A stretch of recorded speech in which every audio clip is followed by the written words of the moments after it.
wherever possible, attempt to structure your period of research such that your higher degree is written and submitted before you leave research. That is one of my number one planning criteria. Welcome to the sOOPR podcast, designed for medical trainees looking to take time out of training for a clinical research fellowship in the UK.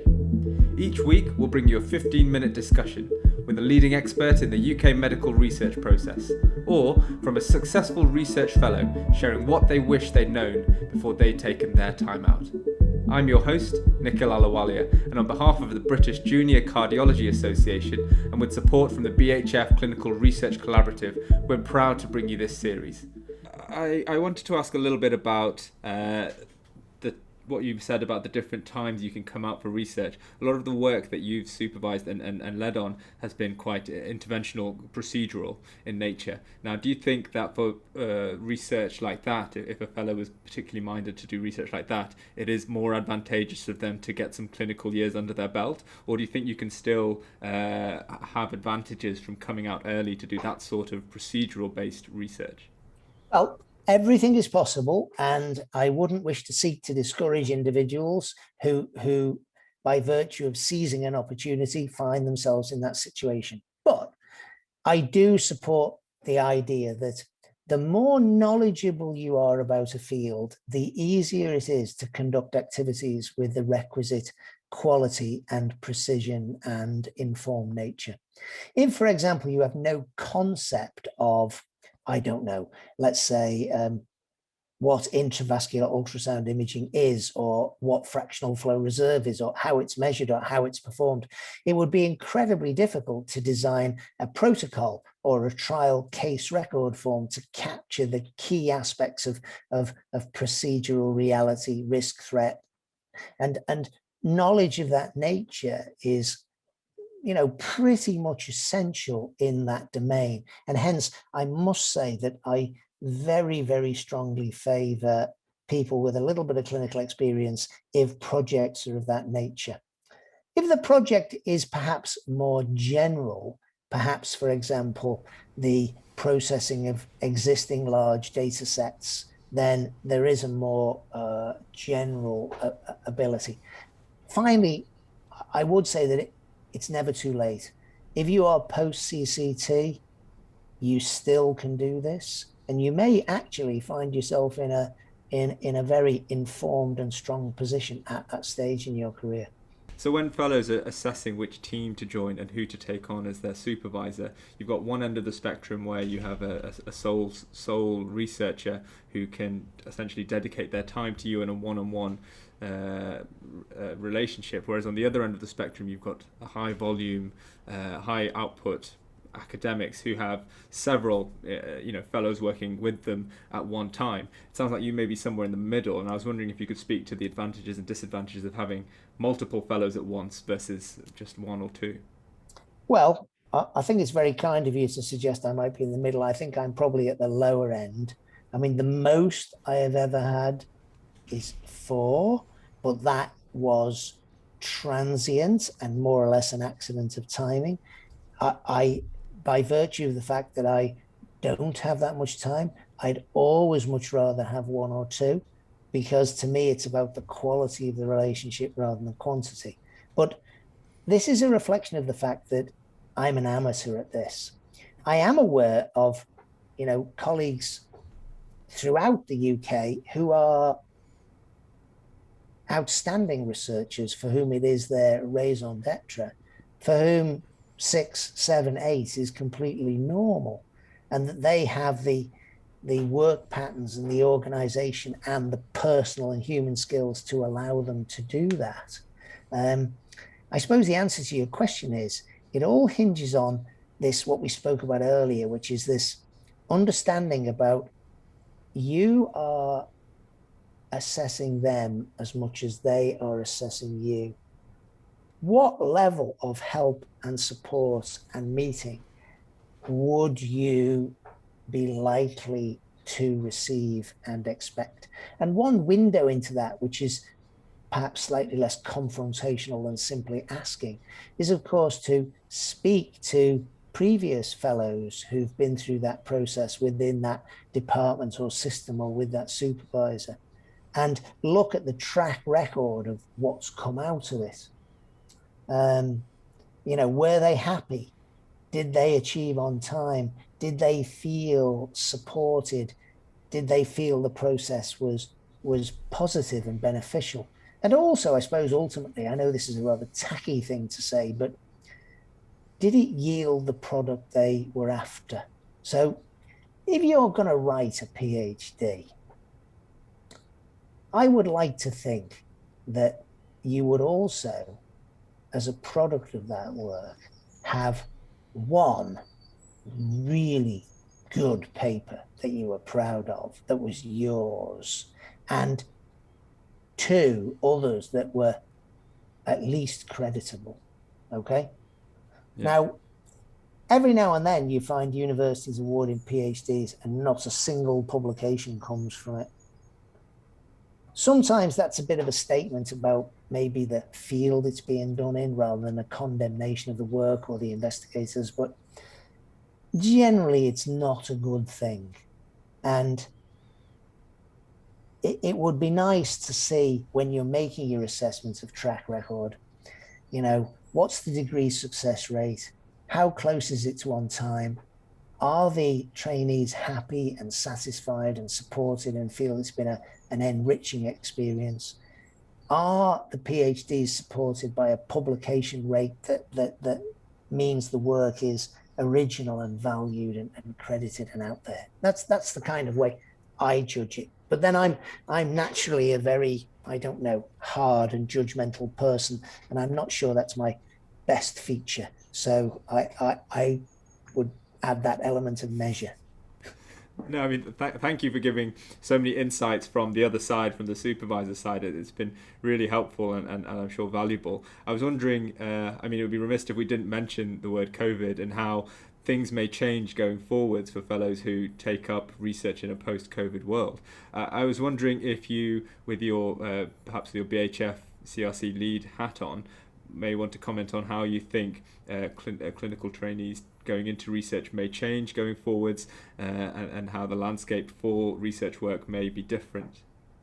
Well, I am hoping that there will be some very positive change in the clinical research landscape, and that the need to mount clinical studies rapidly, prompted by the pandemic, has caused, to some extent, a little bit of a re-examination about a whole range of aspects of clinical research, from oversight, governance, ethics, or what you might call the paperwork that gets in the way of the performance. And that we may see some streamlining of the process, which helps more rapid delivery. I'm also very interested in the really important and developing field of the ability to use what might sometimes be called routinely collected healthcare data. One obvious example would be, for example, hospital episode statistics, clinical coding, costing, as a means of tracking patients out into the medium term without the traditional penalties of the human resource involved in personal contact, securing hospital notes, looking at reports, and so on. And that the ability to analyze this is an interesting and growing field. Because, of course, you researchers of today are the leaders of tomorrow, and that you need to think. There was a time when somebody to whom research skills was putting X's on graph paper and shading in histograms with colored pencils, which is what actually happened when I was young. But now, of course, we're looking at people who are analyzing 2.4 million records, and these skills will be important and relevant as we move forward. Okay, fine. So a shift in sort of, you think that the projects and the direction and scale of work that's going on. There's no, so having said that, of course, there are so many different types of project. That might be great for looking at the predictive value of blood test X against mortality in 27 million people.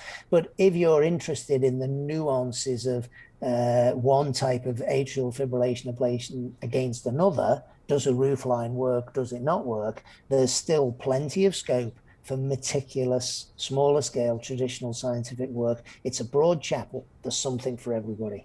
Okay, great. Really helpful. I want to just go back onto your relationship with the fellows that go through your research pathway.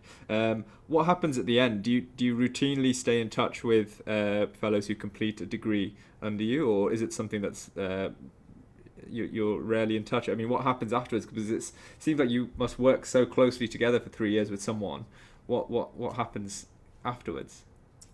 It is, well, the first thing to say is let's get this over with quickly. It's quite sad. I miss them enormously, particularly because I've been blessed with having such really, excellent individuals, and that is sad. So there's sort of phases. The first phase is sometimes although they may physically leave your department, every now and then you are still in the final stages of delivery of the primary product, and practically it is as if they have never left. Let me add a little caveat here, really important point for your listeners. Wherever possible, attempt to structure your period of research such that your higher degree is written and submitted before you leave research. That is one of my number one planning criteria. Too many people will complete their research phase when and usually the expression used is their data collection phase is complete. And then in the throes of an incredibly busy and competitive clinical job, they will attempt to analyze, report, and write. Now, it can be done. Many people have done it, but it is an unedifying and difficult experience and denies you the opportunity to do it with the supervision and quality. So I always try to deliver 4 people before they leave. So phase 1 would be actually nailing the end of the project. Phase 2 is what you might call the wash up. Usually, even after the principal body of work is delivered, there are a few little tidbits that you can continue to work on and maybe produce some subsidiary publications. And that usually stretches out your association for a year or 2, which is very nice and productive and positive. And then after that, it's much more a kind of social thing, though of course you've got potential collaborators all over the country, and those other projects come up, you end up speaking to these individuals more as peer group partners rather than as trainees, and that's a great feeling as well. Great. You've given so much to think about and from this episode. I was wondering if you had any final messages that you haven't touched on that you may want to leave our listeners with. Perhaps something about we've discussed several other challenges that are there in research, and I suspect it takes a sort of strong mentality to go through that. Any advice for trainees or fellows who are encountering some of these challenges and difficulties? Well, it may sound a little bit pathetic, but there's a book which was very popular many years ago. It's called The 7 Habits of Highly Effective People. You'll find it on any bookshelf around the place. And in it, they describe about how very frequently in life we're faced with a challenge to learn a skill, and that we rather duck it at the time. So that somebody wants you to put your data into a relational database, but you think, I know Excel. I'll use Excel and I can get by, I can make it work. And you can, okay? But it's a learning opportunity. The research when I did my DM, as it was in those days in Oxford, my first challenge was to get to grips with writing a proper relational database. And I remember spending the first weekend trying to get my head around what the bloody hell was a relational database. And I'm almost sad to confess that because all I was working from was a textbook, it probably took me the better part of all of Saturday and most of Sunday to even just begin to conceive it. Then I had to learn programming languages to create the interface. And at the time, it just seemed like relentless, irrelevant learning. Oh no, that full stop should be a comma.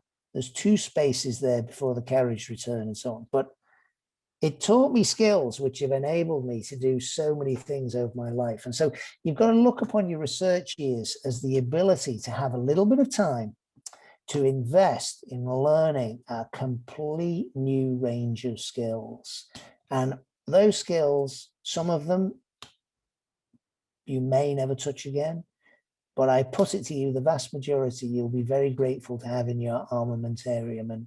And that is the great value, plus the fellowship, the teamwork, and the prospect that it's something that even when you're a crusty old 61-year-old fart like me, you can still be in touch with and enjoy the company of people like your membership who make it worth coming to work every day.